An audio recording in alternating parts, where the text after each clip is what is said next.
मुझे बहुत संकोच हो रहा है और थोड़ा डर भी लग रहा है। जिस ऑडियंस के सामने मैं हूँ उसके लिए आत्मविश्वास जुटाना बहुत ज़रूरी होता है, क्योंकि मैं बहुत कम गया हूँ इस आयु वर्ग के श्रोता समूह के पास। क्या हनुमान जी वगैरह का स्मरण करते हैं जब जरा डर वगैरह?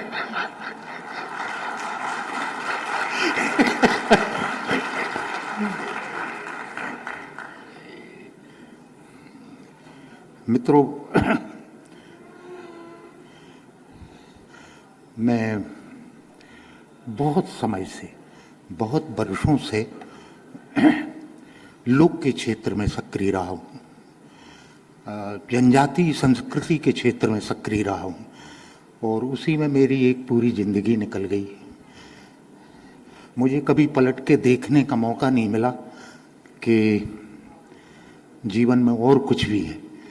बस एक अच्छी बात ये थी कि मेरे जीवन की एक निजता थी, मेरी पारिवारिक पृष्ठभूमि।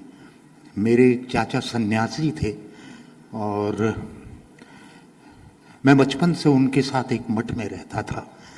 तो मैंने अपने जीवन के 12-13 वर्ष उनके साथ वहाँ गुजारे। तो एक अनौपचारिक शिक्षा जो है मेरी, वो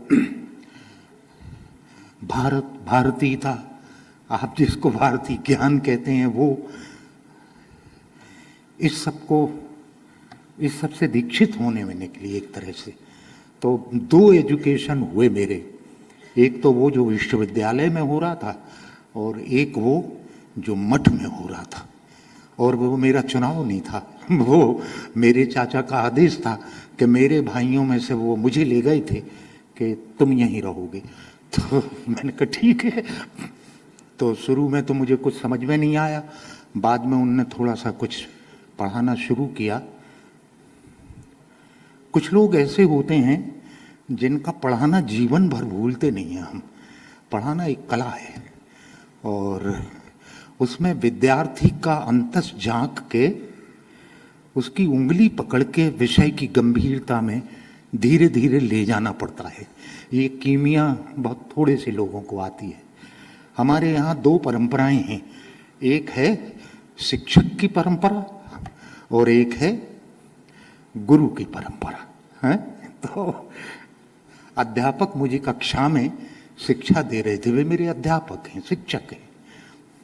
लेकिन सौभाग्य से मुझे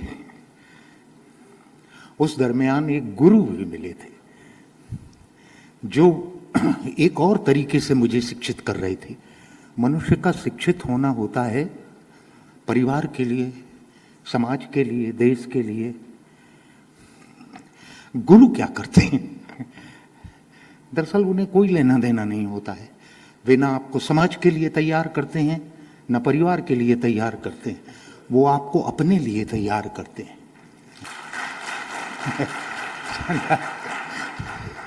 वो संभावना जो तुम लेके आए हो उसको एक दिन चरितार्थ कर देना, ये शक्ति होती है गुरु की। वो एक दिन हमें वो बना देते हैं जो हमें होना ही था, और अगर ना हो पाए तो फिर जन्मों की यात्रा में कभी ना कभी होंगे। फिर प्रतीक्षा बहुत बढ़ जाएगी, यात्रा भी बहुत बढ़ जाएगी, थकान भी बहुत बढ़ जाएगी। थोड़े से भाग्यवान लोग होते हैं जिन्हें ये सहयोग जरा जल्दी मिल जाते हैं। मैं उन्हीं में से एक हूँ और मैं नहीं जानता कि ये सौभाग्य मुझे किस लिए मिला है, मेरा क्या प्रारब्ध था, लेकिन वो मिला। तो मैंने निश्चय किया कि जो कुछ भी थोड़ा बहुत मैंने जाना है उसको मैं, गुरु तो किसी का नहीं हो पाया, लेकिन मैं मित्र तो हो सकता हूँ, मैं संवाद तो कर सकता हूँ। मैं एक ही काम करूँगा कि जो कुछ भी मुझे समझ में आया है वो पूरी जिंदगी लोगों से साझा करता रहूँगा। अब बात यह है कि मैं ऐसे लोगों से साझा कर रहा था जो उम्र में मुझसे बड़े हैं या समकक्ष हैं, क्योंकि जिन जिन चीज़ों को साझा करना था उसकी एक तैयारी जरूरी होती है, तो वही समझ सकते थे। लेकिन अब आज मैंने डर की बात इसलिए आप लोगों से शुरू की कि इस आयु समूह के सामने साझा करने में मुझे थोड़े से संकोच हैं, क्योंकि समय का अंतर होता है, पीढ़ियों का अंतर होता है। मैं एक और समय की रचना हूँ, मैं एक और समय की भाषा में हूँ, है ना। हर समय में ज्ञान को एक नई भाषा की जरूरत पड़ती है।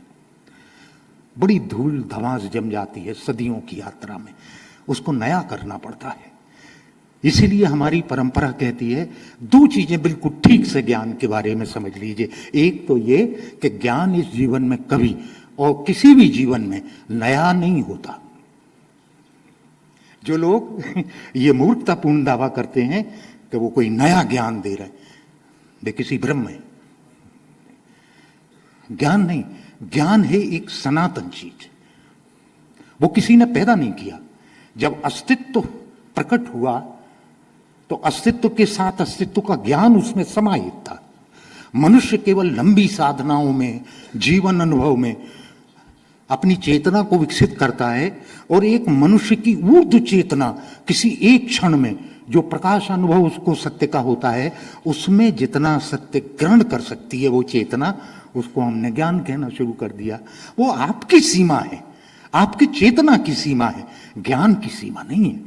इस अर्थ में हमारे यहाँ का ज्ञान अनंत है, ज्ञान असीम है?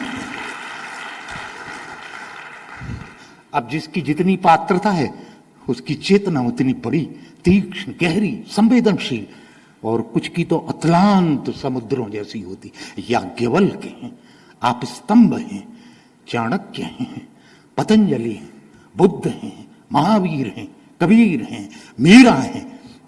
अतलांत को पहुंची चेतना एक बार देख लें तो आप समझ लीजिए कि मनुष्य का अंतस पढ़ लेने वाले लोग और समष्टि का अंतस पढ़ लेने वाले लोग। लेकिन एक बड़ी कठिनाई है, वो कठिनाई या सीमा जो है अच्छे ही हुआ बना दी है ये है कि जो चेतना जान लेती है उसको कभी पूरे जीवन में भाषा नहीं कह पाती। भाषा को वो सामर्थ्य ही नहीं है। अब मीरा है, वो बड़ी मुश्किल में है, निवेदन है कृष्ण से उसके। वो भाषा में जितनी दूर तक है उतनी दूर तक उसकी पदरचना है। वो फिर गाना शुरू कर देती है तो शब्द जो है वो स्वर में आ जाता है कि शायद इससे पूरा हो जाए निवेदन। वो उसमें भी लगता है कि कुछ कमी रह गई तो वो नाचना शुरू कर देती है। वो शब्द में प्रार्थना, संगीत में प्रार्थना है, नर्तन में प्रार्थना है। वो प्रार्थना है कि पूरी नहीं हो रही। जो जितना कह पाए, भाषा कितना कहेगी। प्रकाश को अनुदित करना कितना कठिन काम इस संसार में। ज्ञान और कुछ नहीं, सिर्फ एक प्रकाश। भारत की परंपरा जो है ऐसे ज्ञानियों से भाग्यवान है। मैं कहूंगा वो परंपरा भाग्यवान है। उसको श्रृंखला मिली, कतार मिली ऐसे लोगों की जिनने सत्य को जानने के लिए जीवन लगा दिया, जो और कुछ इस जीवन में चाहते ही नहीं थे। वे साधना में थे, तपश्चर्या में थे, योग में थे। हाँ, वो अवधूत थे, योगी थे। और एक दिन बरसों बरस की तपस्या के बाद उनके सामने सत्य प्रकाश रूपा होकर चमका। उनने उसको देखा। इसलिए भारत ने, हमने कभी भी फिलॉसफी नहीं कहा दर्शन को पश्चिम के अर्थ में। आप समझते हैं इस अंतर को? इसको समझ लें, बहुत भला होगा। हम जब इंडियन फिलॉसफी जैसी कोई टर्मिनोलॉजी में उसको अनुदित करते हैं तो हम क्या कर रहे होते हैं? फिलॉसफी नहीं है, फिलॉसफी खोपड़ी का खेल है। वो एक बौद्धिक उत्पाद है, वो तर्क वितर्क की श्रृंखला है, वो कोई बौद्धिक चीज नहीं है। सत्य होकर प्रकाशित आपके समक्ष हुआ है, इसलिए उसको संस्कृत में कहा है पश्यन्ति। पश्यन्ति का अर्थ होता है देखना। मैंने उसको देखा ये कोई और बात है। अब ये जिन ने देखा वो जितना भाषा में पकड़ सकते थे उसके लिए उन्होंने पूरी शक्ति लगा दी, जीवन ही दांव पे लगा दिया। और इसके बाद कहा नेति नेति, ये बस इतना ही हो सकता है। अब वो आप उससे जो भी समझ लें, ये एक थाती है। इसलिए मैं कह रहा हूं, कोई आदमी भारत में, किसी ज्ञानी ने इस बात का दंभ नहीं किया कि ये ज्ञान उसका है।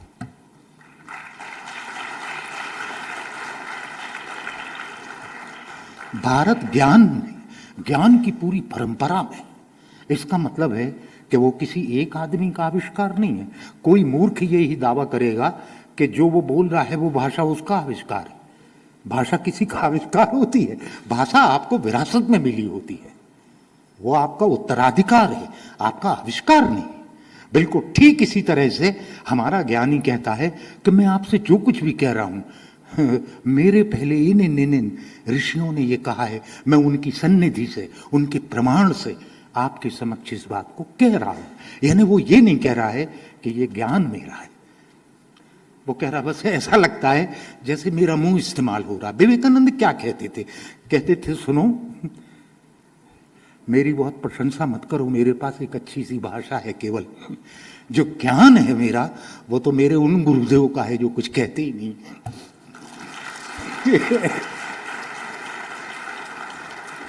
वे कुछ कहने के लिए मेरी जिह्वा का उपयोग कर रहे हैं। कोई ये दावा नहीं करता भारत में कि ज्ञान उसका है। सब लोग ये कहते हैं हम ज्ञान की एक परंपरा में दीक्षित हैं, हम उसकी सन्निधि और उसके प्रमाण से आप तक कुछ बात कह रहे हैं, और हम बड़े भाग्यवान हैं कि हमें वो पूरी विरासत मिली, तो हम ये समझने के लायक हुए। इसलिए हर युग की एक चुनौती होती है। 20वीं सदी में बुद्ध को नया करना है, 20वीं सदी में शंकर को नया करना है, 20वीं सदी में व्यास को नया करना। एक नया समय है, नई भाषा बोली जा रही है, नए विषय अस्तित्व में आ गए। इन सब के प्रकाश में उनका एक सच्चा प्रतिसंवेदन करना है, ये चुनौती है। इसलिए सबसे सुंदर शब्द, और मैं समझता हूं इस धरती पे इतना अनूठा शब्द किसी ने नहीं गढ़ा, वो शब्द है सनातन।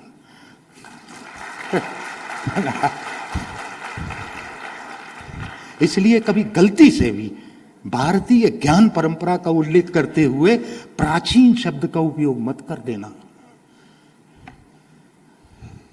ये फर्क है, वो ये है कि जो कुछ भी प्राचीन है वो तो गया, वो अब लौटेगा नहीं, संभव नहीं है। उसकी स्मृति होती है, अच्छी या बुरी जैसी भी, उसकी स्मृति होती है।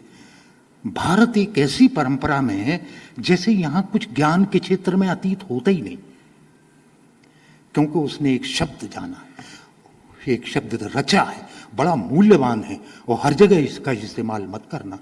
बहुत थोड़ी सी जगहों के लिए इतनी महिमा के शब्द बनाए जाते हैं। सनातन, हाँ? सनातन का मतलब है एक ऐसा ज्ञान जो नदी के जल की तरह हर क्षण अपने को नया करता चला जाता है। हर क्षण गंगा का पानी अपने को नया कर रहा है, जीवंत हो रहा है। गंगा हजारों साल पुरानी घटना है, लेकिन उसका जल, इसीलिए किसी दार्शनिक ने यह कहा तुम एक नदी में दूसरी बार स्नान नहीं कर सकते, यह संभव नहीं, क्योंकि तुमने जिस नदी में स्नान किया था उसका जल तो जा चुका।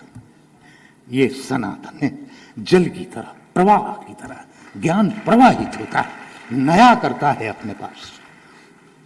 व्यास के ब्रह्मसूत्र की रचना को जब शंकर के हाथों में वो आया सदियों बाद, हाँ, तो जो भाष्य सामने आया उसने उसको नवाचार से भर दिया, दृष्टि के नवाचार से, संवेदना के नवाचार से, विचार के नवाचार से भर दिया।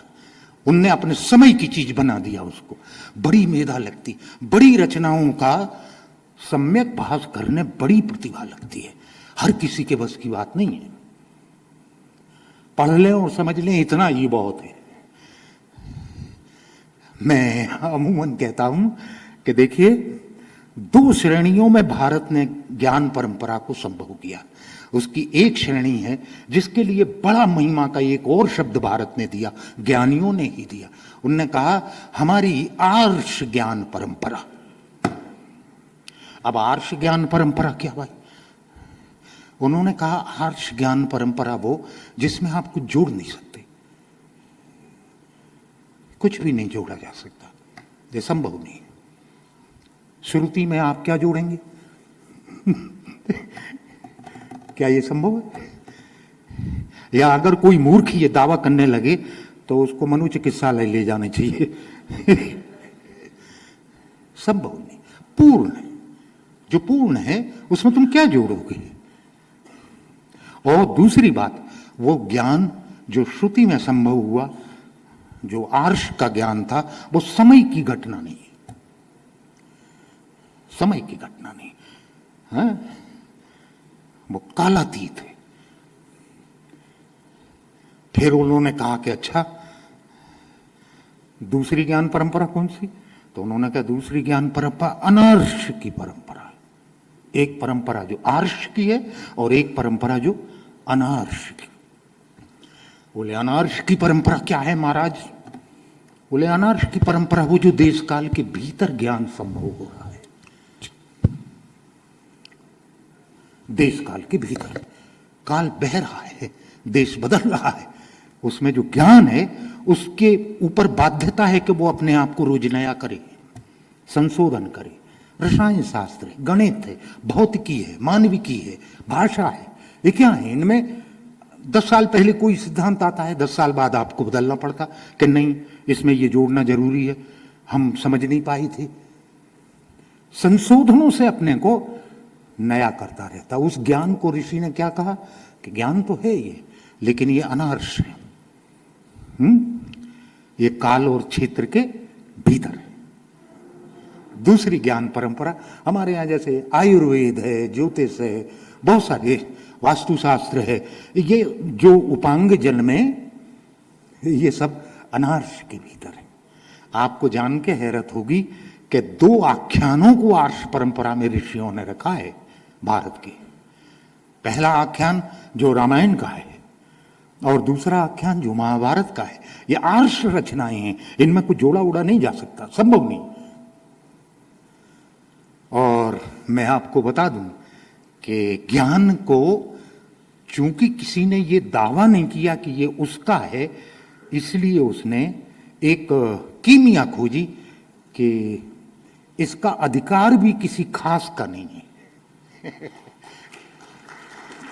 सबका है ज्ञान, सबका, किसी का विशेषाधिकार नहीं।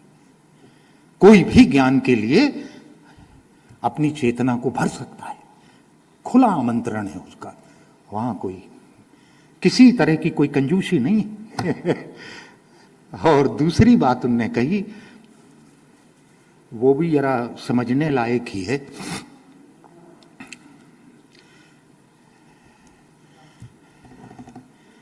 कि ज्ञान पे कब्जा जमा के मत बैठ जाना, अन्यथा क्या होगा? ब्रह्म राक्षस बन जाओगे। जो थोड़ा बहुत कण तुम्हारे पास ज्ञान का आ जाए कभी, कॉपीराइट करवाने मत दौड़ना, हम एक अनूठे युग में हैं। ब्रह्म राक्षस बन जाओगे, मुक्त नहीं हो सकते कभी, तुम्हारी मुक्ति नहीं होगी। हाँ, शापित होगा वो ज्ञान। तो भारत में जो ज्ञान है हमारे ऋषियों ने कभी शापित नहीं होने दिया, ब्रह्म राक्षसों के हाथों में नहीं जाने दिया। हाँ, मुक्त रहा वो, विशेषाधिकार नहीं रहा। फिर उन्होंने कहा कि थोड़े से पढ़े लिखे लोगों तक भी नहीं होना चाहिए, व्यापक लोक समाजों तक, जहां अक्षर की परंपरा ही नहीं गई है वहां तक भी ज्ञान जाए। तो उन्होंने कहा इसके लिए क्या करना पड़ेगा? तो ऋषियों ने क्या कहा? ऋषियों ने कहा उसके लिए ज्यादा कुछ नहीं करना है, आप एक काम करें कि ज्ञान को रस बना दें। ज्ञान की तरह तो लोक में वो नहीं जाएगा, ज्ञान के रस की तरह जा सकता है। तो उसके लिए आख्यानों की रचना हुई। विज्ञान की रस निष्पत्ति हैं रामायण और महाभारत। और उनने सबसे पहले भारत को यह बताया, पहले महाकाव्य से वाल्मीकि ने, कि देखिए श्री राम मर्यादा की पुरुषोत्तम है, उनका आचरण खास है, जरा ध्यान से उनकी जीवन यात्रा के पग चिन्हों को देखते रहना। हाँ, अगर इतना सा भी अनुसरण तुमने अपने जीवन में उनका कर लिया तो तुम्हारा जीवन धन्य हो जाएगा।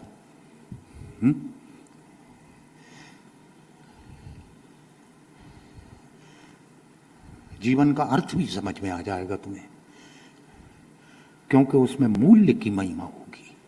हम एक ऐसे महानायक की रचना कर रहे हैं उसकी कथा कह रहे हैं जो मूल्य का ही पर्याय है, जो संघर्ष का ही पर्याय है, जो त्याग का ही पर्याय है, जो निष्प्रय है, जो अति सुंदर है लेकिन अति बलशाली है, जो अति न्यायप्रिय है लेकिन अति संवेदनशील है। उसकी मूर्ति गढ़ी राम के भीतर गढ़ी। जीवन थोड़ा सा तुम्हारा सुवासित हो जाएगा, सुगंध भर जाएगी जीवन में। फिर हजारों साल बाद वेद व्यास आते हैं महाभारत की रचना करते हैं, और जैसे हमसे कह रहे हो वाल्मीकि ने जो कथा कही थी थोड़ी अधूरी है हैं?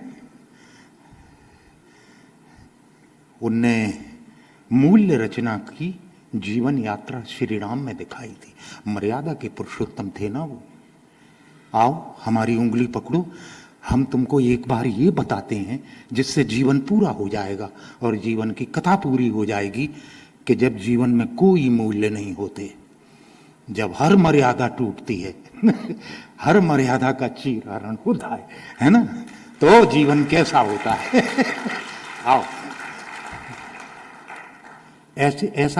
ऐसी कौन सी प्रतिज्ञा है जो नष्ट नहीं हुई, ऐसा कौन सा व्रत है जो टूटा नहीं, ऐसी कौन सी सुंदरता है जो नष्ट नहीं की गई। सब कुछ ध्वंस की एक कथा है, और जब जीवन में कोई मूल्य ही नहीं रहता तो फिर क्या होता है उस कथा में। एक दिन युद्ध के अंधेरे तक ले आती है वो कथा आपको कि यहां आता है जीवन। समझ लेना, अगर जीवन में कोई मूल्य नहीं है और तुम जीवन जी रहे हो तो समझ लेना कि एक दिन जो है मृत्यु ही प्रतीक्षा में खड़ी होगी और कुछ हो नहीं सकता। जो जीतते हैं उनकी आरतियां उतारने वाले लोग नहीं होते, और जो पराजित होते हैं उनकी लाशें नहीं उठाने वाले मिलते हैं। और वे अपनी तरफ से कुछ नहीं कहते, वे कहते चुनाव तुम्हारा है, तुम जो भी चाहो वो चुन लो। हम तो तुम्हें केवल ये बता सकते हैं कि मूल्यबोध के साथ जब एक जीवन होता है तो क्या होता है, और दूसरी बार हम तुम्हें ये भी बताना नहीं भूलेंगे कि जब जीवन में सब मूल्य तज दिए जाते हैं, अहंकार ही शासन करता है चेतना पे, तो क्या होता है, तो सब कुछ नष्ट होता है। अब तुम्हारे ऊपर है, तुम जैसा चाहो। उनने नीति की तरह कुछ नहीं कहा कि नहीं ऐसा ही होना चाहिए, लेकिन भारत की जो लोक चेतना है उसने कभी महाभारत को अपने घर में जगह नहीं दी। याद रखना, उसके पास तो रामायण ही कंठहार बनी रही। यहां तक लोक प्रवाद मैंने लोक में सुने कि घर में नहीं रखना चाहिए महाभारत। मैंने बुजुर्गों से सुना, मैंने कहा क्यों नहीं रखना चाहिए, बोले झगड़ा होता है ये ठीक नहीं है, इसका अर्थ ठीक प्रेरणाएं नहीं आती इससे। है महान काव्य, महान कथा, महान गाथा, इस संसार में वैसी दूसरी महागाथा रची नहीं गई। 4,500 चरित्रों का महाकोश है। इसीलिए तो दावा करते थे व्यास कि जो इसमें है वो सब कुछ है जो संसार में तुम्हें दिख रहा है, जो इसमें नहीं है वो संसार में कहीं नहीं होगा। इसलिए हर दृष्टांत का उदाहरण तुम्हारे पास। अब तुम जो कुछ भी ग्रहण करना चाहो। मैं कुछ दिनों पहले दिल्ली में था, हाँ, तो एक जगह में कह रहा था कि जब भी मुझसे इस महाकाव्य पे बोलने के लिए कहा जाता है तो मुझे ठीक से समझ में नहीं आता कि मैं चीज़ों को कहाँ से शुरू करूँ और कहाँ ख़त्म कर दूँ वो इतना विशाल है। तो एक काम करें कि इसकी कोई कीमिया निकाली जाए कि महाभारत की कथा तो पूरी कही जाए, लेकिन उसका एक थीमेटिक सिलसिला बने, वो इस तरह हो सकता है कि एक बार में 5 या 6 वक्तव्यों में महाभारत की प्रतिज्ञाएं जो हैं उन पे कुछ व्याख्यान, सारे पात्र जो हैं महत्वपूर्ण, उनने क्या क्या प्रतिज्ञाएं अपने जीवन में की और उनके क्या परिणाम हुए। दूसरी बात कि महाभारत में शापित पात्र कितने हैं, किन किन को शाप मिले, अभिशाप, हाँ? और उसके कारण क्या हुआ। कृष्ण कहते हैं, वे बहुत सम्मान करते हैं ज्ञान के क्षेत्र में भीष्म का, मूल्य के क्षेत्र में, आचरण के क्षेत्र में बहुत सम्मान करते हैं कृष्ण भीष्म का, लेकिन वे बार बार अर्जुन से कहते हैं, क्या बताऊं अर्जुन, इतना महायोद्धा, इतना महाज्ञानी, इतना महात्यागी, हाँ? हस्तिनापुर के सिंहासन की संरक्षा की प्रतिज्ञा करके बैठ गया। याद रखना, सत्य के अलावा तुमने अपने जीवन में कोई और प्रतिज्ञा की तो जीवन तुमको अपना बंदी बना लेगा।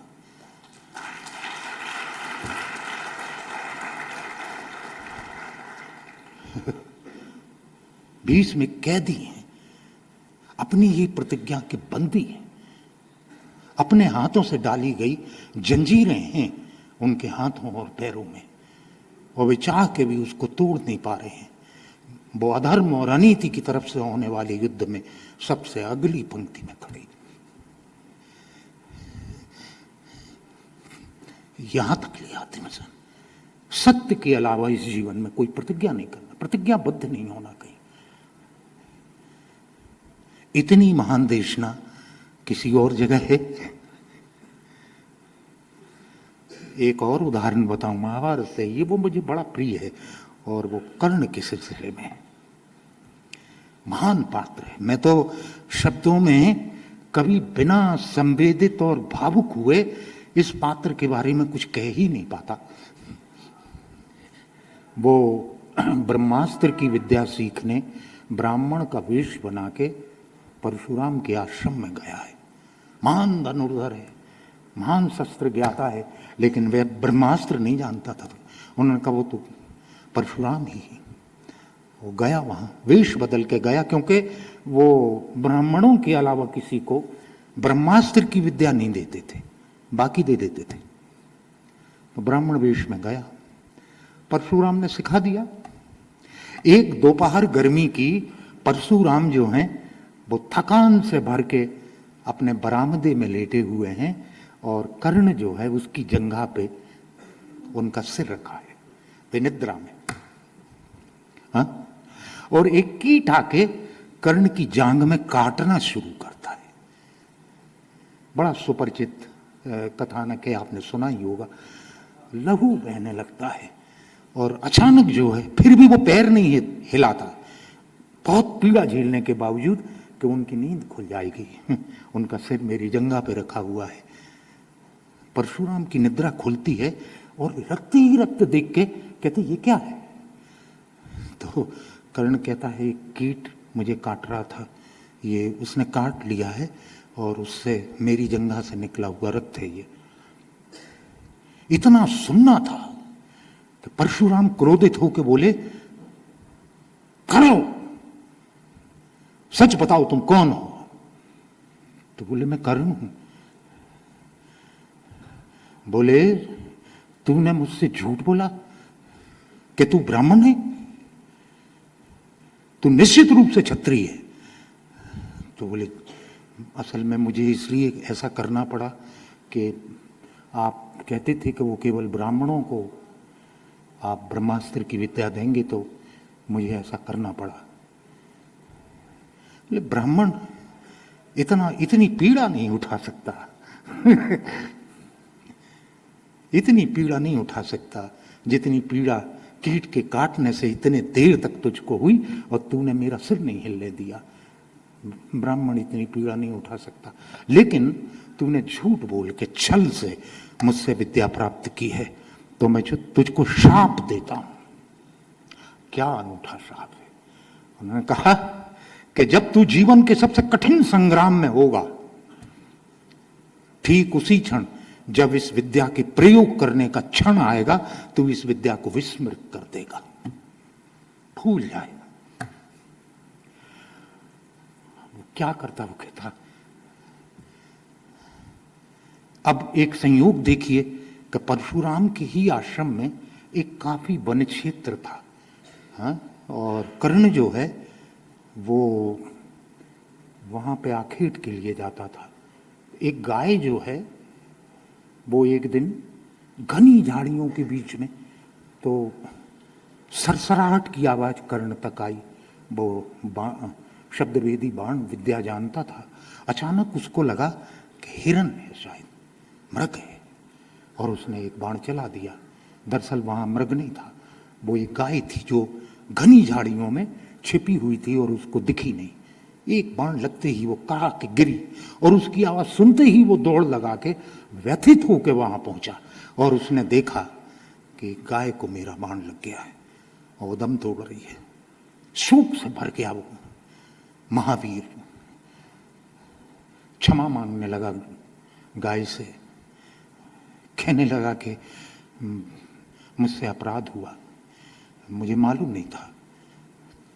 गाय ने कहा, हे महादानी, हे महावीर, तूने अपने जीवन में इतने सत्कर्म और इतना दान किया है कि अपनी हत्या के लिए मैं तुझको क्षमा करती हूं, लेकिन मैं क्या करूं कि इस समय मेरे पेट में एक अजन्मा बालक है जो अकारण बिना कोई अपराध किए मेरे साथ मृत्यु को प्राप्त करेगा। मैं उसकी ओर से तुझको ये शाप देती हूं कि जब तू जीवन के सबसे कठोर और कठिन संग्राम में होगा, ठीक उसी क्षण मैं पृथ्वी रूपा होके तेरे रथ के चक्र को भीतर ले लूंगी। ये शाप था। अब याद करिए जरा 17वें दिन का युद्ध, जब सामने अर्जुन था, सारथी कृष्ण थे और भयावह मृत्यु नाच रही थी। दो शाप नाच रहे थे, गाय का शाप और गुरु का शाप। गुरु ने कहा था विद्या छल से नहीं, विद्या के तुमने छल से अगर प्राप्त की है तो प्रयोग करने के क्षण विद्या तेरे साथ छल कर देगी। ये मान देखना उस कथानक से निकलती है। ब्रह्मास्त्र चलाने को होता है और विस्मृत होने लगता, केवल सूर्य मंत्र बोल पाता है क्योंकि सूर्य का पुत्र है, उसे विस्मृत करने का तो प्रश्न ही नहीं था। वो आत्मविश्वास से भरता है कि मैं बाकी भी कर लूंगा, लेकिन जैसे ही उच्चारण करता है हताश, गायब। परशुराम का शाप जो है वो फलित हो गया। फिर भी वो युद्ध करता रहता है। अचानक वो पाता है कि रथ एक ओर झोंक रहा है, उसका पहिया जो है धस रहा है, और अचानक ही उसको वो गाय का दूसरा शाप याद आता है, जब तू जीवन के सबसे कठिन संग्राम में होगा, मैं पृथ्वी रूपा होकर तेरे रथ के चक्र को भीतर ले लूंगी। अब अगर पृथ्वी ही रथ के चक्र को खींच रही है अपने अंदर, तो कौन महायोद्धा होगा जो उस रथ के चक्र को बाहर निकाल दे। कर्ण मारा गया उस दिन। इस संसार में हमारे समय में खास तौर से ऐसे लोगों की संख्या बढ़ती ही चली जा रही है जो विद्या के साथ भी न्यायशील नहीं है। विद्या भी छल से लेना चाहते, चोरी से लेना चाहते। वो विद्या फलेगी नहीं, वो देश समाज के लिए शुभ नहीं, ठीक नहीं। लेकिन हम अपनी परंपरा की देशनाओं को याद नहीं रखते। मुझे बताइए आप, इतनी अद्भुत देशना युगों युगों के लिए किन्हीं दूसरे महाकाव्यों से, किन्हीं दूसरी रचनाओं से, किन्हीं दूसरे नीति शास्त्रों से भारत में निकली भी है। एक यात्रा है जो ऐसी जा रही है, एक यात्रा है जो ऐसी आ रही है और चुनाव हमारे ऊपर छोड़ दिया गया है और दृष्टांतों से भर दिया कि कदम कदम पे जीवन में तुम्हें वे सारी चीजें इनसे सीखने की जरूरत है। जब तुम विद्या लेने जाओ, ये प्रसंग जरूर याद रखना, कर्ण और परशुराम का। विद्या से छल से नहीं, ईमानदारी और परिश्रम से वही विद्या फलेगी, बाकी नहीं हो सकता। मैं कहां तक आपको उसके दृष्टांत बताऊं, मतलब वो कई सप्ताह तक मैं धारावाहिक बोलता रहूं, तब उसके 10-12 मतलब कुछ तो उसको जाने दें हम लोग। वो आर्ष महाकाव्यों की बात कर रहा था कि 2 महाकाव्य भारत में आर्ष परंपरा के महाकाव्य कहे जाते हैं। वो इसलिए कहे जाते हैं कि उनमें से जो सत्य निश्चित हुए उनमें आप एक शब्द भी जोड़ नहीं सकते। क्या आप इस बात को जानते हैं कि ये परंपरा परवर्ती कालों तक कैसे बनी रही ज्ञान के विभिन्न क्षेत्रों में? उदाहरण के लिए मैं आपके सामने पतंजलि के योग सूत्र का उदाहरण लेता हूं। दिलचस्प है, बहुत अद्भुत है।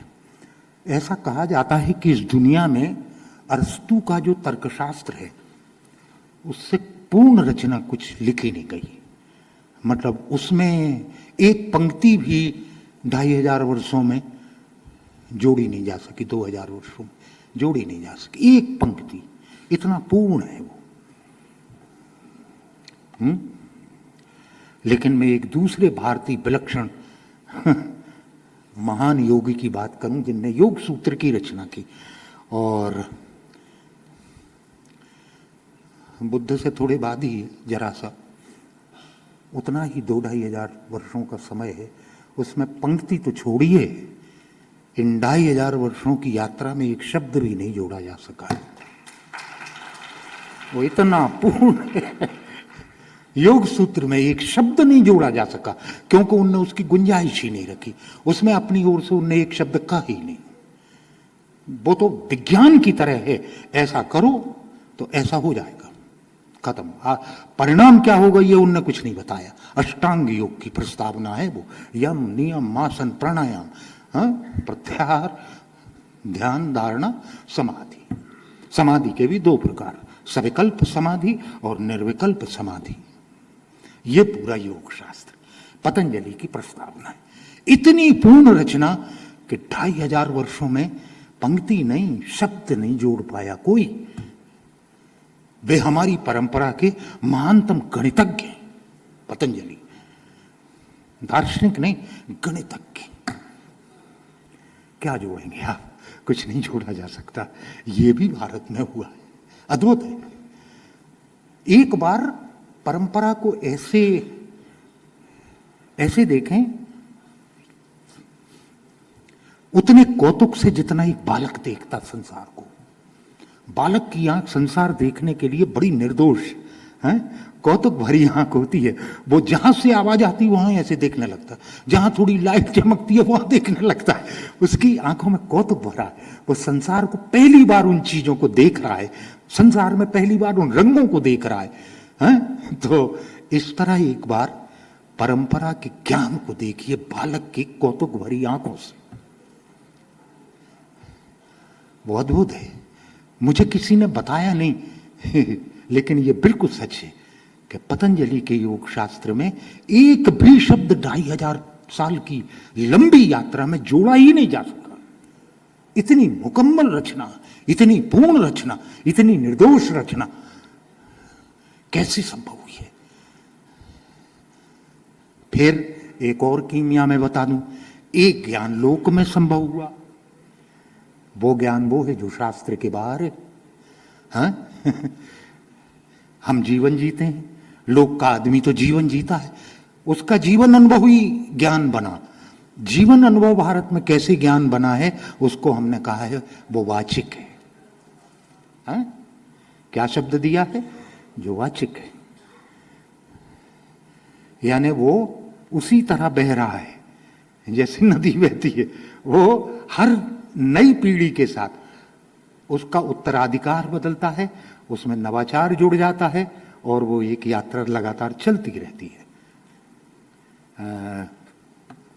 मैं बहुत तरह से 30-32 साल लोक के क्षेत्र में काम करके बड़ी मुश्किल से उसको समझ पाया, क्योंकि मैं जिन लोगों के बीच में काम कर रहा था वो लोग बोलते बहुत कम थे, ज्यादातर तो चुप्पी में थे।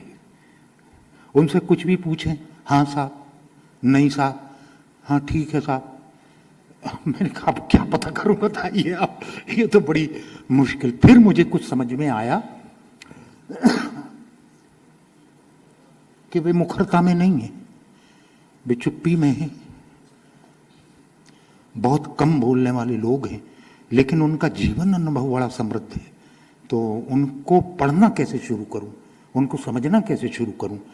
तो मैंने उनकी आंखें पढ़ना शुरू किया, मैंने उनके चेहरे पढ़ना शुरू किया, और धीरे धीरे मतलब वो बंद किताब मेरे सामने खुलती चली गई। मैं पहली बार ये समझ पाया कि भाषा अकेले शब्द में नहीं होती। बड़ी अद्भुत बात है, भाषा अकेले शब्द में नहीं होती। एक छोटा बालक जो है वो स्पर्श की भाषा में होता है, स्पर्श से जानता, स्पर्श का गुणधर्म है, वो मां के स्पर्श का गुण जानता है, पहचान देता है तुरंत। इसका मतलब है कि स्पर्श की एक भाषा है। देखना, कितने कम लोग हैं जो अपनी आंखों को इतना निर्दोष, इतना संवेदनशील बना पाते हैं, किसी को अगर देख दें तो लगता है जैसे कृपा की वर्षा हो गई हो। कुछ लोग देखते हैं तो ऐसा लगता है कि जन्मांतरों की दुश्मनी इसकी आंखों से बरस रही है जी। कुछ लोग इतने बुरी तरह से देखते हैं कि कृत्य को देखने का विकल्प बना देते हैं। इतनी हिंसक आंख होती है उनके पास। हाँ मैं कैसे बताऊं आपको, वाक्य अद्भुत अद्भुत घटना है। वो अकेला शब्द नहीं है, वो हर तरह से संभव है, हर तरह से संभव। हमारे यहाँ भरथरी ने एक अद्भुत ग्रंथ की रचना की, संसार में उतना अनूठा ग्रंथ लिखा नहीं जा सका। वो है वाक्यपदीयम, संस्कृत में, संस्कृत की बहुत प्रतिष्ठित रचना है, आप लोगों ने पढ़ा होगा। उसमें उनने वाक्य की 4 अवस्थाएं बताई हैं। आप लोगों को इसलिए बता रहा हूं, आपके लिए बहुत जरूरी है कि पता नहीं जीवन की यात्रा में आपको कब उसमें से कौन सा अर्थ फूटता दिख जाए। हम लोग तो अपनी यात्रा जहां तक भी वो होनी थी वो हो गई है, ठीक है। उन्होंने कहा कि ये जो शब्द और अर्थ की द्वैत की भाषा हम लोग बोलते हैं, एक चीज होती है शब्द, एक चीज होती है अर्थ। तो ये द्वैत के संसार में द्वैत की भाषा है, इसको उन्होंने कहा बैखरी, बैखरी की भाषा, इसमें अंतराल है। तो ये एक वाक्य की स्थूल पहली अवस्था जिसमें लिखा जाता है, बोला जाता है, रचना वगैरह करते हैं लोग। फिर एक दूसरी अवस्था भरथरी ने उसको कहा मध्यमा का वाक, बैखरी का वाक, और दूसरा मध्यमा का वाक। मध्यमा का वाक क्या? तो उन्होंने कहा दरअसल वो स्वर हैं, क्योंकि मनुष्य के अलावा इतनी विशाल प्राणी सत्ता, पशु पक्षी जलचर थलचर नभचर अपने अपने तरह की वाक में, वे स्वरों में है। एक चिड़िया का अपना स्वर है, उसकी अपनी भाषा है? एक खरगोश की अपनी भाषा है, एक हिरन की अपनी भाषा है, लेकिन वे सब स्वरों में है।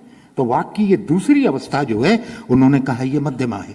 अब आपको इस बात पे कभी हैरत होती होगी, हम पंचतंत्र पढ़ें तो उसमें ज्यादातर पशु प्राणी जगत के दृष्टांत हैं, वे संवाद कर रहे हैं। हमें हैरत होती है कि एक हिरन कैसे बोल रहा है, एक गाय कैसे बोल रही है, एक शेर कैसे बोल रहा है। दरअसल वो मध्यमा के वाक में संभव हुई महानतम ज्ञान रचना है पंचतंत्र। ये आप भी कर सकते हैं। आपने हरमन हेस का सिद्धार्थ पढ़ा है, जर्मन नॉवेल? वो नदी से बात करता है। एक नदी उससे बात करना शुरू कर देती है।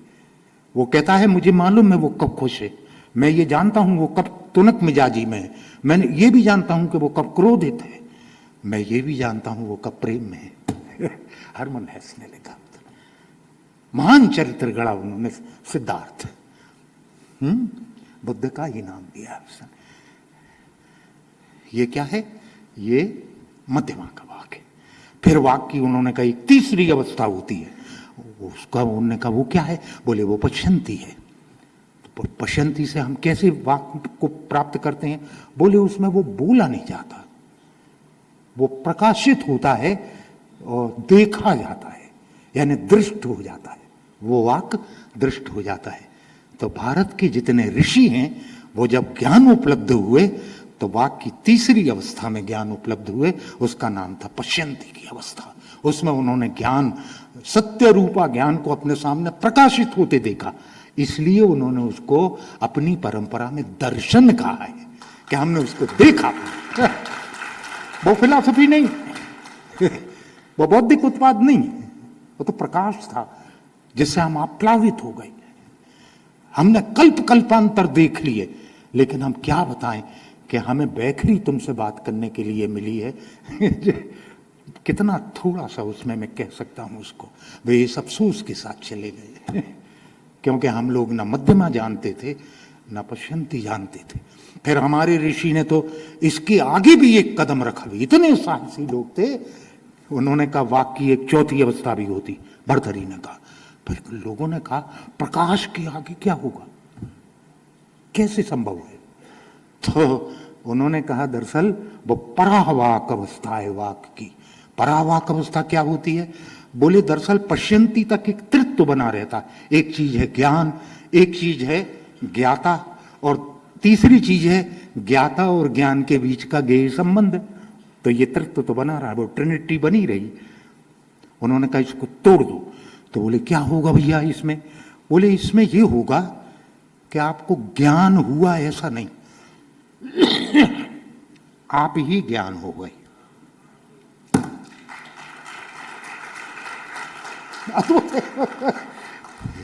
इसलिए हम अपने देश में कुछ ऋषियों को आचार्य कहते हैं। आचार्य ऋषि वो थे जो चौथी अवस्था को उपलब्ध होकर वाक की ज्ञान रूप ही हो गए। कोई ये नहीं कहता उन्हें ज्ञान हुआ, कहते ही हैं वे ज्ञान रूप हो गए। उनका चलना फिरना, बोलना, सोना, जागना, खाना पीना, संवाद करना सब ज्ञान रूप है। इसलिए गुरुकुल कि जो ज्ञान रूप ही हो गए, वे बोलेंगे बोलेंगे नहीं, लेकिन उनको देखते रहना, तुम्हें सब ज्ञान हो जाएगा।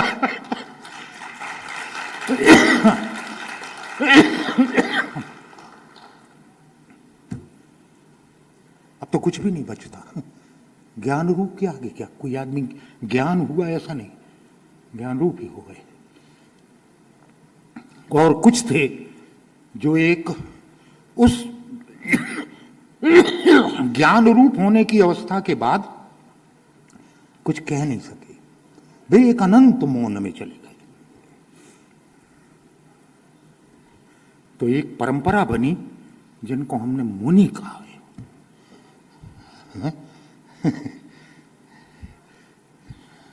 जो तीसरी अवस्था में देख के ज्ञानी हुए और कहा भी, उनको हमने ऋषि कहा। कह भी सके, मौन में नहीं गए। कई बार ऐसे अवसर आए जब मुनि को मौन तोड़ना पड़ा, उन्हें ऋषि बनना पड़ा। तो एक ही ऋषि के दो नाम पाए जाते हैं, कभी हम उन्हें ऋषि की तरह बुलाते हैं और कभी मुनि की तरह बुलाते हैं। ठीक तरह से शब्दों का विन्यास करिए। क्यों कहा था मुनि? हम लोग तो एक उसमें कहते हमारे ऋषि मुनियों ने कहा है, वो जानते यही नहीं है कि मुनि क्यों कहा है और ऋषि क्यों कहा है। वेद ही नहीं जानते। गंभीर अर्थ है उनके, पूरे नॉलेज ट्रेडिशन में गंभीर अर्थ है। ठीक है, हाँ ये ठीक है। धारावाहिक धन्यवाद।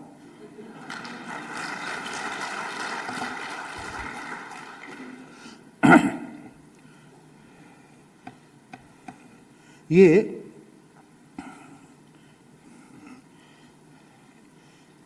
मैं ज्ञान उत्तराधिकार की बात कर रहा था। एक परंपरा जो शास्त्र तक गई, एक परंपरा जो लोक तक आई।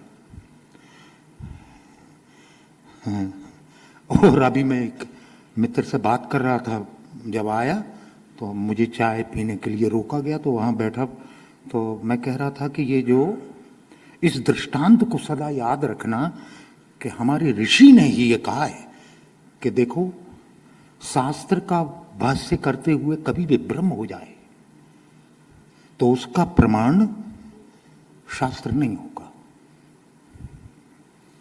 तो उनसे पूछा कि फिर उसका प्रमाण क्या होगा, कहाँ से लाएं प्रमाण शास्त्र का विभ्रम दूर करने।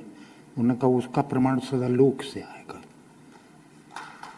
यानी ये वो महान परंपरा है जहां कहती कि शास्त्र भी विभ्रम में पड़ जाए और सत्य का निश्चय करने के लिए प्रमाण की आवश्यकता हो, तो प्रमाण शास्त्र का शास्त्र से नहीं आएगा, उसका प्रमाण सदा लोक से आएगा। उसकी महिमा बहुत बड़ी है।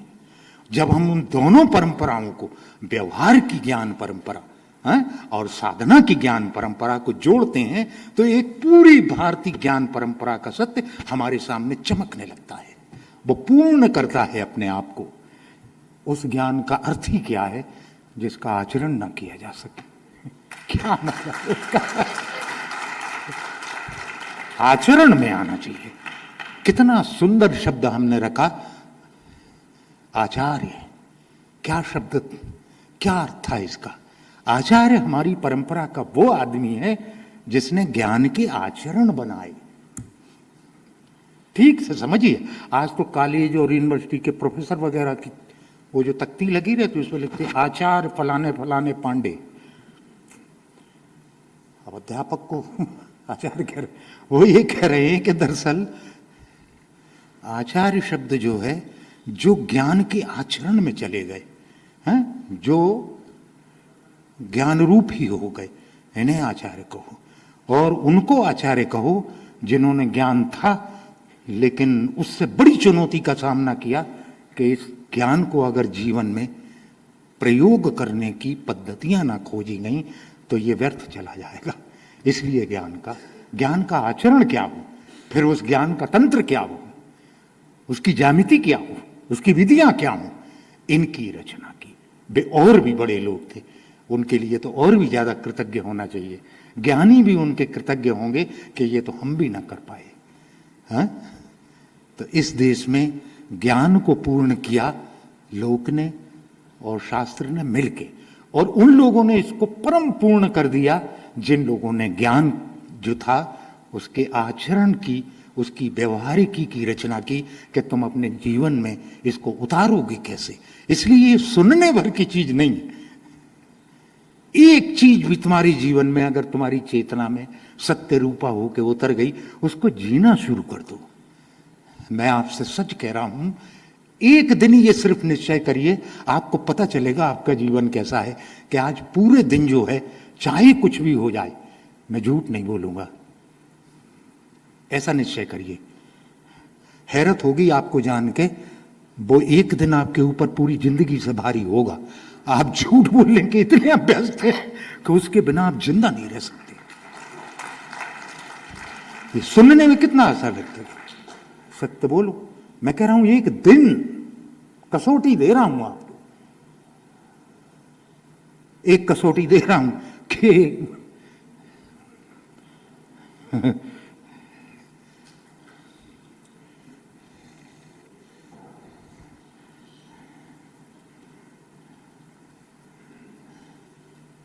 दूसरे के लिए जीना है। लोग कह रहा है कि ये ना कर पाओ तो एक काम कर लेना, जीवन चरितार्थ हो जाएगा। सिर्फ अपने ही अपने लिए जीना, ये जीवन तुम्हें कहीं नहीं ले जाएगा। स्मरण रखना इस चीज को। जीवन की चरितार्थता सदा दूसरे के लिए कुछ करने, दूसरे के लिए कुछ जीने, दूसरे के लिए कुछ देने, उसमें होती है। वो एक अद्भुत परस्परता है। जो आदमी अपने जीवन में ये नहीं कर पाया, उसको लगता है कि जीवन ने उसके साथ छल किया। जीवन ने कोई छल नहीं किया, आपने ही किया है। अपने ही लिए जिए। कभी आपने भोजन करने के पहले किसी आदमी की तरफ नहीं देखा कि इसको भी जरूरत हो सकती है। कभी आपने किसी को वस्त्र दिए, कभी किसी को कुछ ना दे पाए, सांत्वना दे सकते थे तुम, या वहां से निकल गए हो निष्ठुर की तरह। अभी उज्जैन में एक कन्या का रेप हुआ, कितने लोग थे, कैसे निष्ठुर लोग रहे होंगे, वहां से निकल गए। कैसा समाज बना लिया है हमने। ये सिर्फ अपने लिए जीने वालों का समाज कहीं नहीं ले जाएगा, सड़ता है केवल। दुर्गंध आती है इससे। ये बातें बहुत बड़ी बड़ी करता है, जीता नहीं है। दूसरी देशना का सदा स्मरण रखना, ज्ञान जितना ही, और कई मामलों में तो उससे भी बढ़िया, ज्ञान का आचरण और ज्ञान की व्यवहारिकी की रचना करना, उसको जीना। इतना सा भी अगर आपको लगता है कि ये आपको समझ में आया, उसको जीना शुरू कर देना। और कमाल ये है, आपने उसको जीना शुरू किया और जीवन के सारे सत्य आपके समक्ष खुलना शुरू हो जाएंगे। जीवन का रहस्य ये है कि एक आदमी जो है, उसने तो सत्य को जाना और जीना शुरू कर दिया, तो शेष सत्य जो हैं, जो किसी आवरण में अपने आप को छिपाए रखते हैं, वो उसके सामने स्वयं अनावृत हो जाते, अनावृत हो जाते।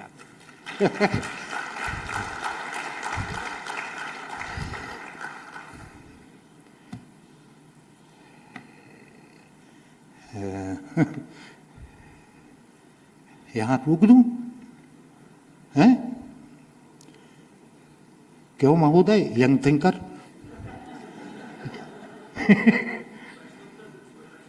हाँ हाँ बिल्कुल, संशय आत्मा का समाधान तो होना ही चाहिए। सर मेरा नाम संभव जैन है, मैं उज्जैन से हूँ। सर एज अ स्टूडेंट हम प्रैक्टिकली किस प्रकार हमारे भारतीय ज्ञान परंपरा के आदर्श और मूल्यों को अपने आधुनिक शिक्षा से जोड़ सकते हैं?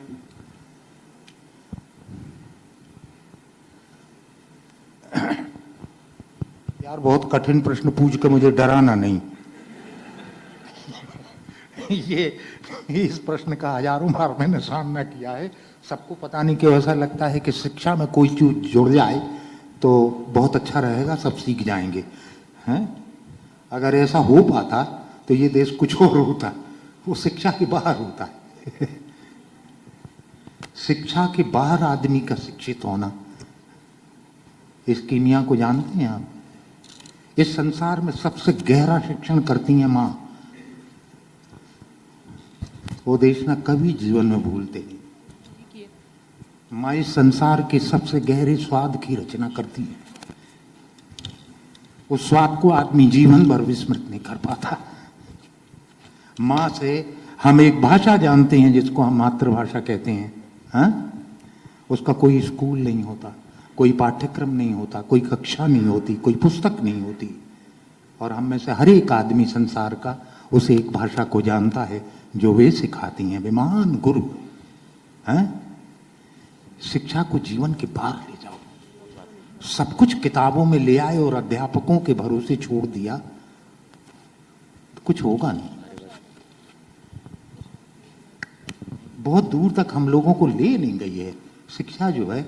अंततः उसने कैसा युवा बना के हमें छोड़ दिया है, हैं? वो युवा जो अपना समय बेच रहा है पैकेज के लिए अपने जीवन का।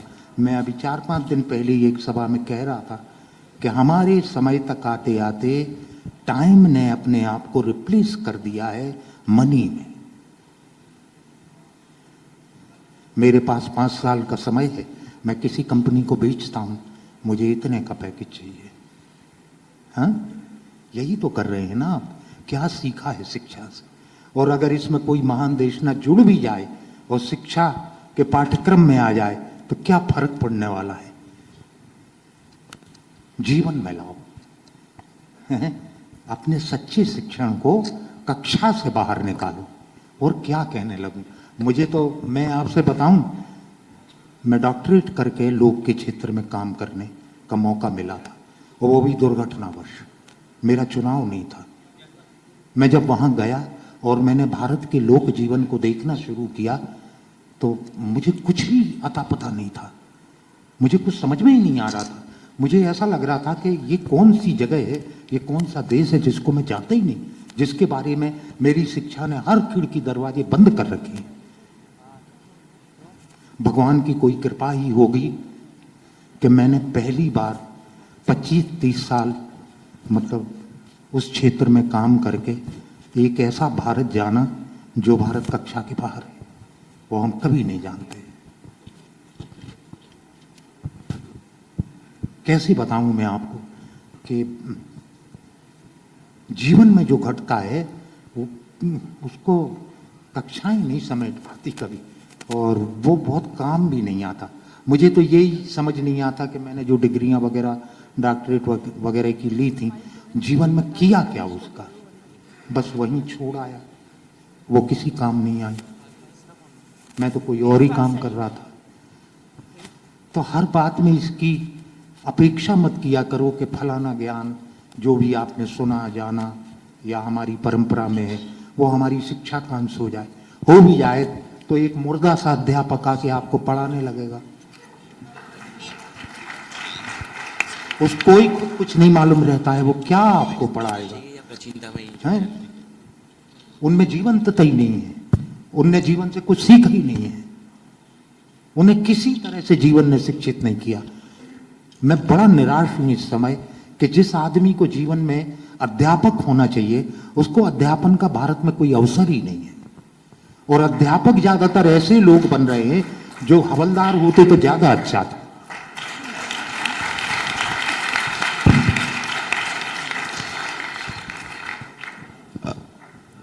सर नमस्कार, मैं आदित्य। पहले तो सर आपका बहुत बहुत धन्यवाद, आपने भारतीय ज्ञान पद्धति के यथार्थ से हमें परिचित करवाया। सर मेरा प्रश्न ये रहेगा, भारतीय ज्ञान परंपरा जो 2000 सालों से चली आ रही थी वेदों की रचना से अब तक, सर इसमें मूलभूत काफ़ी परिवर्तन आए हैं। पहले जहां शिक्षा आचरण के लिए जरूरी थी, अब यह शिक्षा रोजगार के लिए जरूरी हो गई है। तो सर इस ज्ञान पद्धति में हमें रोजगार का जो पैटर्न है इसे एक्सेप्ट करना चाहिए, या फिर आपने जो आचरण वाली बात कही है कि आचरण को मूलभूत आवश्यकता के रूप में भारतीय ज्ञान पद्धति ने स्वीकार किया है और हमें वही आचरण को आगे बढ़ाना चाहिए, तो इस पे आपके विचार जानना चाहूँगा सर। धन्यवाद। आपसे मेरा निवेदन है प्रश्नकर्ता कि वेद की अवधि को 2000 साल मत करो, ये तो विदेशियों ने भी नहीं किया। मैक्स मुलर कहते थे ये 5000 साल पुरानी रचना है, बड़ी चीज। और 5000 साल वो जो कह रहा है वो रिटन टेक्स्ट के लिए कह रहा है। इसके पहले हजारों वर्षों तक वैदिक ऋचा जो है वो खास तरह के मीटर में वाचिक परंपरा में कंठस्थ करवाई जाती थी, है ना। जब ऐसा लगा कि मनुष्य की स्मृति थोड़ी कम हो रही है तब ये खतरा आया और उसके पाठ तैयार किए गए। तो वो घटना 5000 साल पुरानी है, तो 2000 साल से कुछ होता जाता नहीं है। अब आपने कहा कि ये ज्ञान जो है वो हमारी शिक्षा में कैसे हो, और दूसरी चीज हमारे समय के लिए जो रोजगार वगैरह का, देखिए एक उदाहरण बताऊं आपको। आपने मैकाले का नाम सुना? हाँ, बहुत अच्छा है। ये वो मूल दुष्ट है जिसने भारत में एक भयानक शिक्षा की रचना की। आधुनिक शिक्षा की जो औपनिवेशिक प्रणाली थी वो उस आदमी के खोपड़ी की उपज थी। उसका जिक्र बहुत लोग करते हैं, उसके विजन पेपर को बहुत कम लोगों ने पढ़ा है। मुझे हाथ लगा था, मैंने पढ़ा मैकाले का विजन पेपर, वो पॉलिसी बनाने के पहले वो ब्रिटिश संसद में पेश किया गया था। उसमें उसने कहा है कि मैंने 2 बार औपनिवेशिक शिक्षा का भारतीय स्वरूप तय करने के लिए 2 बार भारत के सुदूर क्षेत्रों की पूरी यात्रा की, और मैं हैरत में पड़ गया कि इस देश के लिए इस पे कितने दिन हम शासन कर पाएंगे, इसके लिए कैसी शिक्षा लाई जाए। क्योंकि 2 बार की इस विशाल यात्रा में मुझे एक भी भिखारी नहीं मिला, बेगर मैंने देखा ही नहीं भारत। और 150-200 वर्षों के भीतर उन्होंने आपके देश की जो दुर्दशा बना दी, आपको लगता है कि आप तो एक सनातन किस्म के भिखारी हैं, भिखारियों ही से भरा रहा है ये समाज। मैकाले कह रहा है कि 2 बार की पूरी भारत यात्रा में मैंने एक भी भिखारी नहीं देखा। और दूसरी बात उसने कही, मैंने इस पूरी यात्रा के दरमियान एक भी आदमी बेरोजगार नहीं देखा, एक भी। हाँ, मेरी बात समझिए, आपके प्रश्न का उत्तर है उसमें। तो उससे कहा ये कैसे संभव है कि सबको वहां एम्प्लॉयमेंट है? बोले असल में बात यह है कि हर आदमी किसी कौशल में दक्ष, हर आदमी किसी परंपरा में, और हर बच्चा अपने पिता से उस शिक्षा को ले रहा है, उस कौशल को सीख रहा है, कोई ना कोई काम कर रहा है, कोई अपने आप को वहां ये नहीं कहता कि बेरोजगार है। तो उन्होंने कहा बस इसकी कीमिया आज हमको मिल गई, अब हम ये बनाएंगे एक ऐसी शिक्षा जो डिग्रियां बांटेगी और उन डिग्रियों को लेकर जिन लोगों को सरकारी नौकरियां मिल जाएंगी ये कहा जाएगा कि उन्हें रोजगार मिल गया, और जो बचे हुए लोग होंगे वे बेरोजगार हैं। भारत बेरोजगारी जैसा शब्द जो है वो जानते ही नहीं था। आप इस बात को जानते हैं? आप जो डिग्रियां ले रहे हैं सो कॉल्ड रोजगार के लिए, अन्यथा वो अगर नहीं मिले तो आप अपने को बेरोजगार कहते हैं। मैकाले ने कहा था, मैंने भारत में एक भी बेरोजगार नहीं देखा, हर आदमी कोई ना कोई काम कर रहा है। क्या होता है ये बेरोजगार? जिसको सरकार की नौकरी मिल गई वो रोजगार, और जो बाहर रह के कुछ रच रहा है उसका कोई मूल्य नहीं। आप सारे समाज को सरकार की नौकरी नहीं दे सकते, ये संभव नहीं है। परिकल्पना है, केवल अव्यावहारिक परिकल्पना है, औपनिवेशिक परिकल्पना है, छोड़िए इसको। और मैं एक और निवेदन आपके प्रश्न के बहाने कर दूं।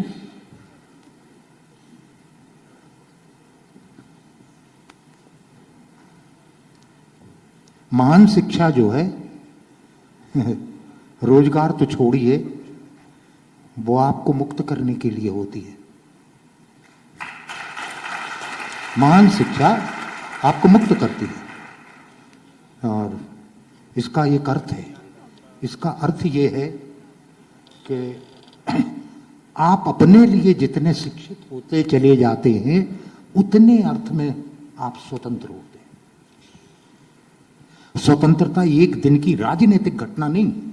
15 अगस्त 1947 आप स्वतंत्र हो गए।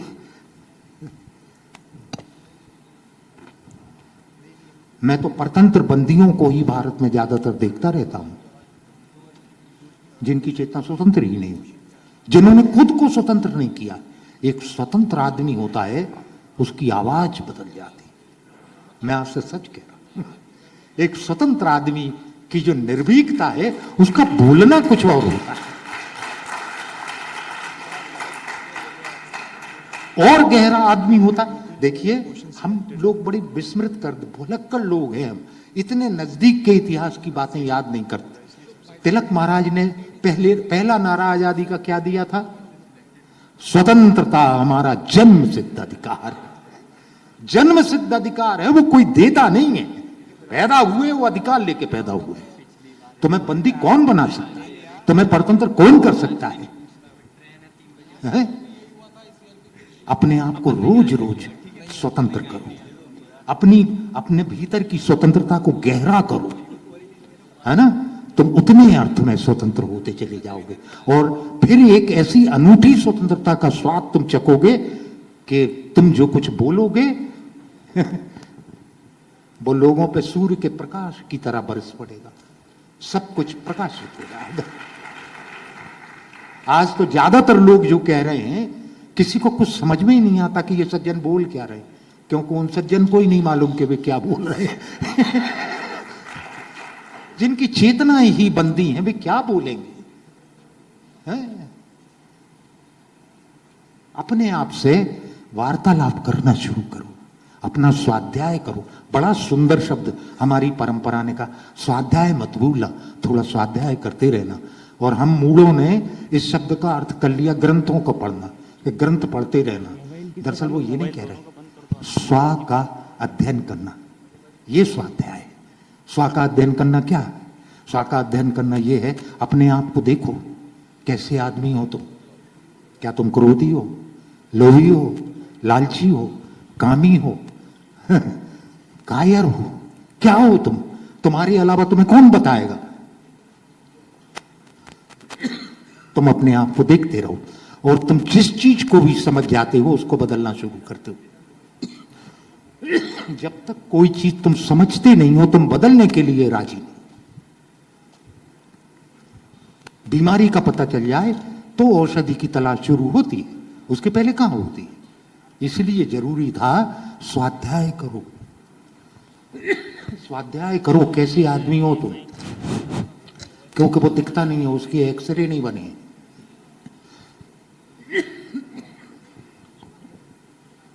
नमस्कार सर। सर मेरा नाम रितेश है और मेरा प्रश्न आपसे ये है कि मैं आपकी इस बात से पूर्णतः सहमत हूं कि मृतप्राय लोग ही आजकल कक्षाओं में पढ़ा रहे हैं। ये मृतप्राय लोग ही कक्षाओं में अध्यापन कर रहे हैं। दूसरी बात आपने कही कि माँ जो है, जो परिवार है, वो पहली पाठशाला है, वहां से हमें सब सीखने को मिलता है। लेकिन अभी जो देखने में आता है, क्योंकि मैं भी एक अध्यापक हूं, जिन अभिभावकों से मैं रूबरू होता हूं, मिलता हूं, वो भी इसी शिक्षा पद्धति से निकले हुए अल्पज्ञानी और अज्ञानी लोग हैं। वो लोग भी अपने बच्चे को, जो आपने आज बताया, मैं खुद शिशु मंदिर से पढ़ा हूं, तो भी आज अधिकतर ऐसी बातें सुनी जो मैंने अपने जीवन में कभी नहीं सुनी थी। तो मेरा प्रश्न ये है कि आज से 30 साल बाद जो बच्चा बड़ा होने वाला है और हमारे देश का भविष्य बनने वाला है, उसके लिए, उसको ये सब सिखाने के लिए हमारी क्या तैयारी होनी चाहिए? कहां से सीखेंगे वो?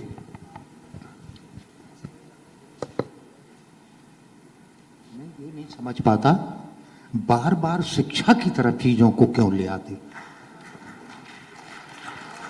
हर समस्या की जड़ तुम्हें शिक्षा में क्यों दिखती है? मुझे ये बताओ, जब मैंने मां का उदाहरण बताया तो वो किसी स्कूल से निकली है? वो कहां से निकली है? जीवन में ऐसे बहुत सारी प्रेरक चीजें होती रहती हैं, लोग होते हैं, उनकी सन्निधि करो, मां की तरह उनकी सन्निधि करो। तुम्हें पिता के जैसा वत्सल कोई मिलेगा, तुम्हें भाई के जैसा चिंता करने वाला कोई मिलेगा।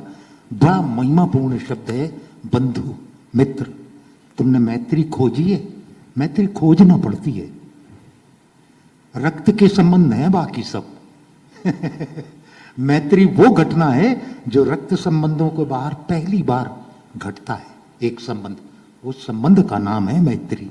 और अगर वो ठीक ढंग से घट गई, ऐसे लोगों से मैत्री करो जिनके बारे में तुम्हें ऐसा लगता है कि ये जीवन के बारे में जानते हैं। वो शिक्षक से बड़ी घटना होगी। और मित्र से प्रिय कुछ नहीं होता जीवन में, सब कुछ त्याग देता है उसके लिए। कर्ण से कृष्ण युद्ध के अब अर्जुन कृष्ण के युद्ध के एक दिन पहले कहते हैं, अब भी तुम्हारे पास समय है कर्ण है?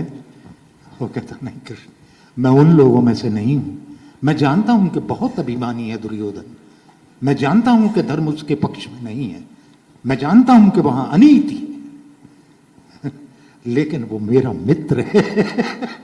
मैं क्या करूं कि वहां खड़ा रहूंगा, मैं प्राण दे दूंगा उसके लिए। हैं? मित्र, मैत्री एक अद्भुत चीज है। करके तो देखो, सच्चा मित्र बना के तो देखो। हर चीज तुमसे पुरुषार्थ मांगती है। मैत्री तुम्हें उपहार में नहीं दे देगा कोई, तुम्हें बनाना पड़ता है। और मैत्री की शर्त क्या है? तुमने दूसरे के लिए जीना शुरू किया है। जिसके लिए तुम जीना शुरू कर देते हो, जिसकी चिंताएं तुम्हारी चिंताएं हो जाती हैं, जिसके दुख तुम्हारे भी दुख हो जाते हैं, जिसकी प्रसन्नता तुम्हारी भी प्रसन्नता हो जाती, उसका नाम है मित्र। इतने ही निराश हैं तो थोड़ा विश्राम करने दो शिक्षकों को। अब अन्य लोगों की तरफ देखो, वहां मिल जाएगा। एक और अंतिम प्रश्न लेंगे, एक और अंतिम प्रश्न। अरे भाई अंतिम ही है।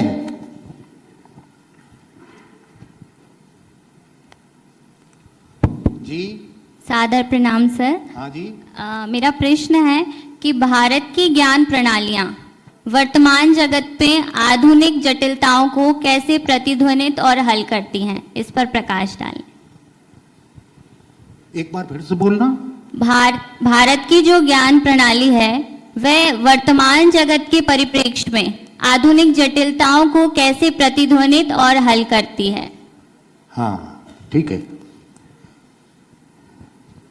क्या नाम है आपका? कौशिकी दुबे। साहित्य की छात्रा हूं। बहुत अच्छा, बहुत अच्छा। तो ऐसा है पहली बात तो ये कि कोई जटिलता आधुनिक नहीं है ना?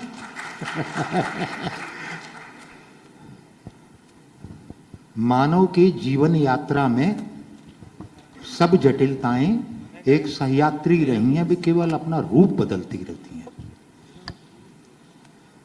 जब लोग एक शब्द आजकल बड़ा साहित्य में, जहाँ गोष्ठियों में मुझे खींच ले जाते तो लोग, तो मैं बैठा रहता हूँ तो हर आदमी का वक्तव्य यहाँ से शुरू होता। आज के कठिन समय में मुझे समझ में नहीं आता, बड़ा अनूठा समय है साहब। देखो सब समय कठिन थे, समय ने तुम्हें कभी जीवन के लिए आसानी नहीं दी है। हर बार तुम्हें एक कठिन समय ही जीना पड़ता है। कठिन समय का एक जीवन जीना, उसकी चुनौतियों को झेलना, हाँ, जटिलताओं में से रास्ता निकालना, ये सब समयों में तुम्हारे साथ रहा है। लेकिन हमारा ध्यान, हमारी विरासत आधुनिक, मतलब वो और उसकी प्रणालियां आधुनिक जीवन की जटिलता को क्या करेगी? मैं कह रहा हूं आधुनिक नहीं, किसी भी युग की जटिलता के लिए वो काम करेगी। मुझे बताओ वो कौन सा युग होगा जिस युग में योग अप्रासंगिक हो जाएगा? ऐसी कौन सी जटिलता है तुम्हारे मनस की और शरीर की जिसका वो समाधान न देता हो? एक उदाहरण बता दो मुझे।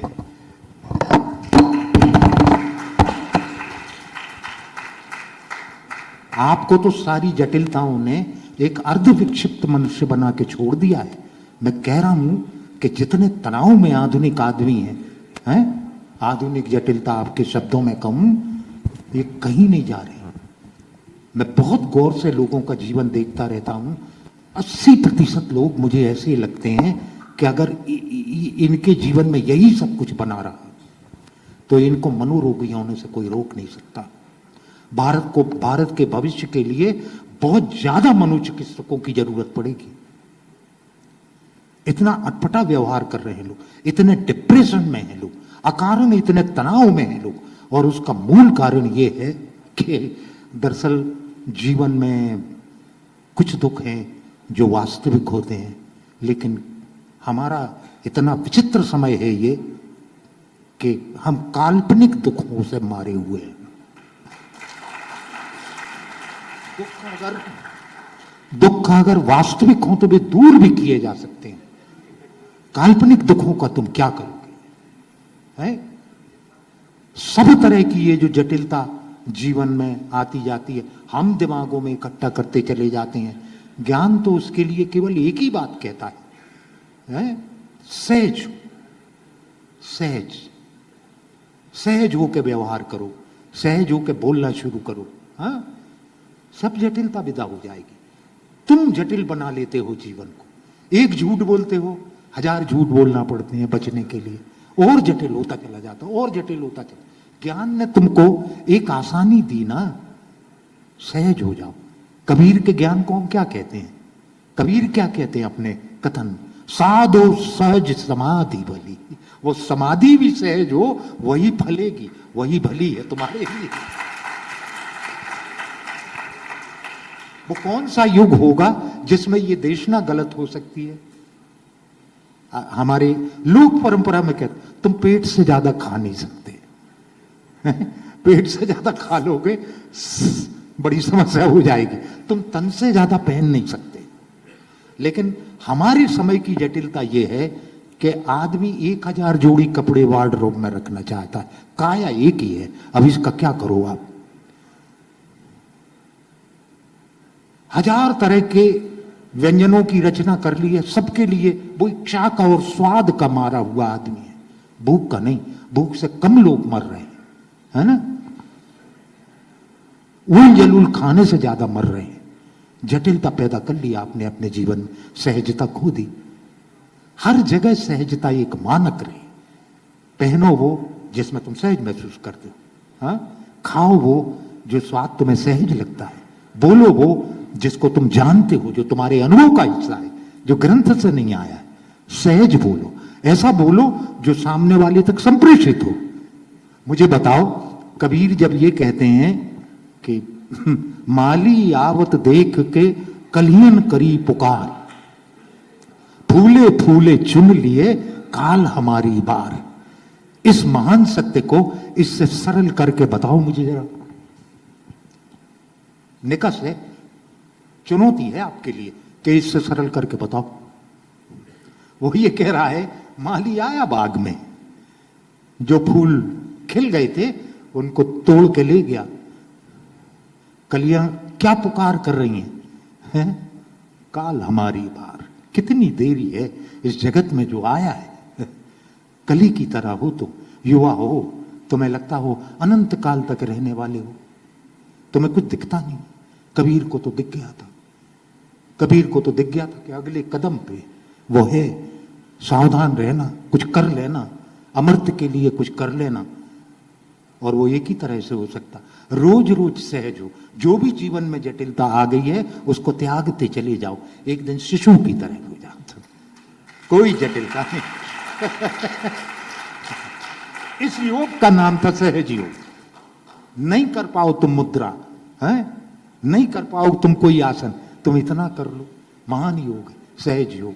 जो जटिल है, जो तुमने जबरदस्ती ओढ़ रखा है, छोड़ दो उसको। है व्यक्तित्व की तरह नहीं, अस्तित्व की तरह सहज। अब तुम लोगों ने तो पर्सनालिटी डेवलपमेंट चला रखी है कोर्स में, अब तो क्या करोगे? तो व्यक्तित्व जो तुम हो ही नहीं वो बनाना चाहते हो, वो बनने की देश ना दे रहे हैं तुमको लोग।